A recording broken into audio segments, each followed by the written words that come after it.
ஜெய் மகாகாளி. ஆனந்தம், இறைத்துவம். ஸ்ரீ ஆனந்ததாசன்.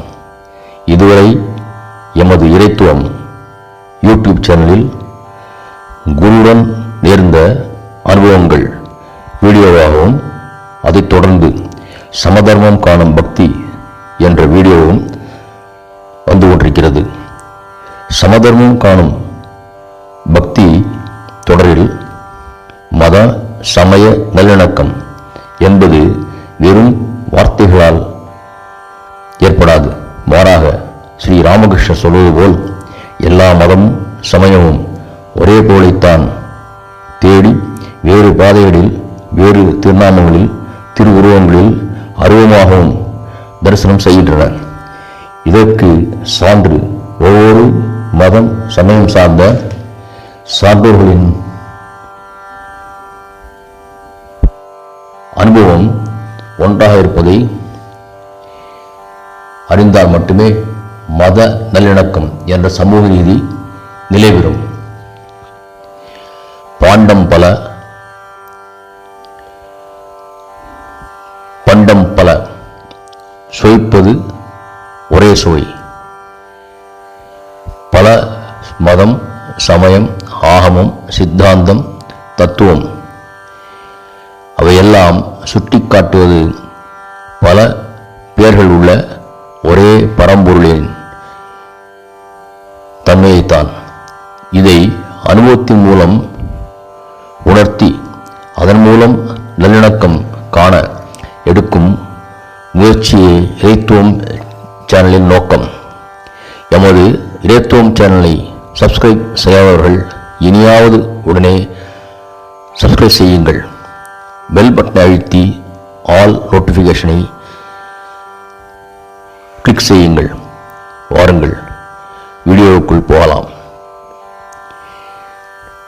சென்ற பகுதியில் புனிதவதிக்கும் பரமதத்தனுக்கும் திருமணம் ஆனதையும், பரமதத்தன் இரு மாங்கனியை மதிய உணவுக்காக இல்லறத்துக்கு கொடுத்து அனுப்பியதையும், சிவனையார் ஒருவர் இல்லத்துக்கு வர புனிதவதி அவருக்கு பசியார உணவு பரிமாறி உடன் மாங்கனியை இட்டதையும், சிவடியார் உணவுண்டு சிவப்பேறு பெறுக என்று புனிதவதியை வாழ்த்திச் சென்றதையும், பிறகு மதிய உணவிற்கு வந்த பரமதத்தன் உணவுண்ணும் போது மாங்கனியை சுவைக்க, அதன் சுவை மிக சிறப்பாக இருக்க இன்னொரு மாங்கனியையும் கேட்டதையும், புனிதவதி திகைத்து நிற்பதையும் சொல்லியிருந்தேன். கணவன் பரமதத்தன் தான் சுவைத்த மாங்கனி மிக்க சுவையாக இருக்க தான் கொடுத்த இன்னொரு மாங்கனியையும் கேட்டான். மனைவியும் மாங்கனி சுவைக்கட்டும் என்ற இரக்க எண்ணம் இல்லாதவன். ஒரு வினாடி புனிதவதி திகைத்தாள். அடுத்த நொடி தான் சுவாசிக்கும் ஈசனிடம் சரண் புகுந்தாள். இன்னொரு மாங்கனியை தந்து உதவுங்கள் என இருகரம் கூப்பி மனம் ஒன்றி பிரார்த்தனை செய்தாள் மாதரசி. தனிப்பெரும் கருணையாளான கடவுள் அவள் கைகளில் ஒரு மாம்பழம் விழச் செய்தான். அவளும் அம்மாங்கனியை கணவனுக்கு இட்டாள். பரமதத்தன் அந்த மாங்கனி சுவைத்த வினாடி அவன் உடலெங்கும் ஒரு இன்பம் பெருகியது. அவன் மனைவியிடம் உலகில் எந்த மாங்கனிக்கும் இல்லாத தனிச்சுவை இக்கனிக்கு இருப்பது எப்படி என்று கேட்க புனிதவதி நடந்த உண்மையை சொன்னாள். கவனிக்க, கடவுளை வணங்குபவர்கள் உண்மையைத்தான் பேச வேண்டும். அவள் சொல்வதை நம்பாத பரமதத்தன், இது உண்மையானால் மற்றொரு மாங்கனியை உன் ஈசனிடம் பெற்று எனக்குத்தா என்றான். மீண்டும் மனம் ஒன்றி கண் கலங்கி தன் கடவுளிடம் இன்னொரு மாங்கனியை கேட்க அவள் கரங்களில் மாங்கனி வழிந்து விழுந்தது. பரமதத்தன் அதை வாங்கினான். உடனே அந்த மாங்கனி மறைந்து விட்டது. ஆடிப்போனான் கணவன். இதுவரை செல்வம் சேர்ப்பது மட்டுமே வாழ்க்கையின் நோக்கம், பெண் என்பவள் போகத்திற்காக என்ற சிந்தனையை கொண்டவன் மனைவி புனிதவதியை நெருங்கவே அஞ்சினான். பெருவணிகம் செய்ய தான் கப்பலில் அயல் தேசம் சென்று வருகிறேன் என்று புறப்பட்டு விட்டான். நாட்கள் நகர்ந்தன, மாதங்கள் உருண்டன, ஆண்டுகள் ஓடின. கணவன் திரும்பவில்லை.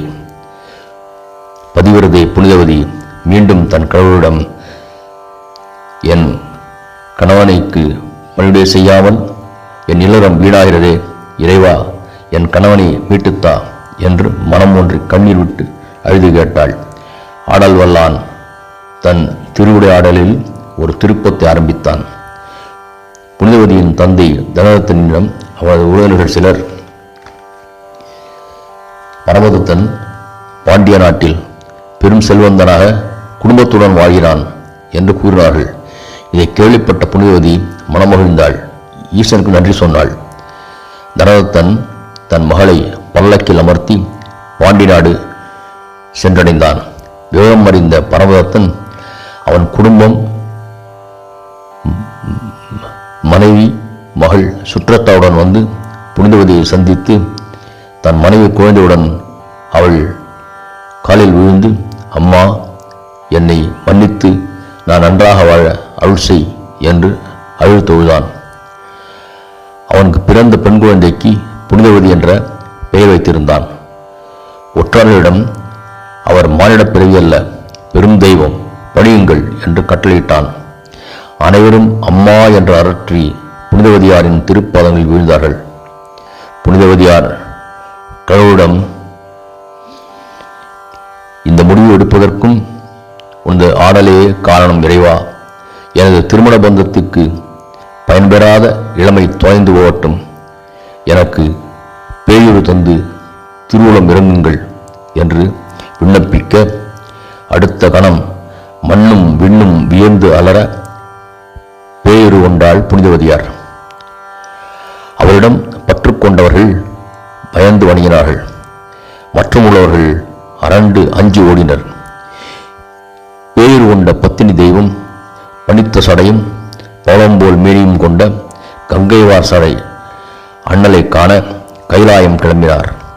கால் மாடி தலையால் நடந்து கைலாயம் சென்றடைந்த அவரை கண்ட உமையம்மை வியந்து போய் சிவபெருமானிடம், பேயுருடன் வருவது யார் என்று கேட்க, பெருமான் சக்தியிடம், அவள் எம்மை பேணும் அன்னை என்று அழைத்தான். தனக்கு தாய் இல்லாத குறையை இவ்வாறு அழைத்து போக்கிக் கொண்டான் போலும். பிறகு, அன்னையே நீங்கள் வேண்டுவது என்ன என்று கேட்டான். அப்போது பேயுருவில் இருந்த புனிதவதியார், அப்பா எனக்கு இனி பிறகு வேண்டாம், பிறப்பு உண்டென்றால் உன்னை மறவாத வரம்தா, அது மட்டுமின்றி நீ ஆடும்போது அரவா உன் அடியில் கிடந்து நான் பாடிக்கொண்டே இருக்கும் திருப்பணியைத்தா, அதுபோதும் என்றார். உடனே பரமன், அன்னையே நீ அடர்ந்த ஆலங்காட்டுக்கு வா, அங்கே நடனத்தை நீ என்றும் காணலாம் என்று அருளினான். அவர் கைலாயம் விடுத்து ஆலங்காட்டுக்கு பேய்கள் சூழ வருகிறார். அத்தலத்தில் இறைவன் திருக்காளி நடனம் ஆடி தரிசனம் தந்தார். புனிதவதியார் உலகத்தாரால் காரைக்கால் அம்மையார் என்று அன்புடன் மரியாதையுடன் அழைக்கப்பட்டு வருகிறார்.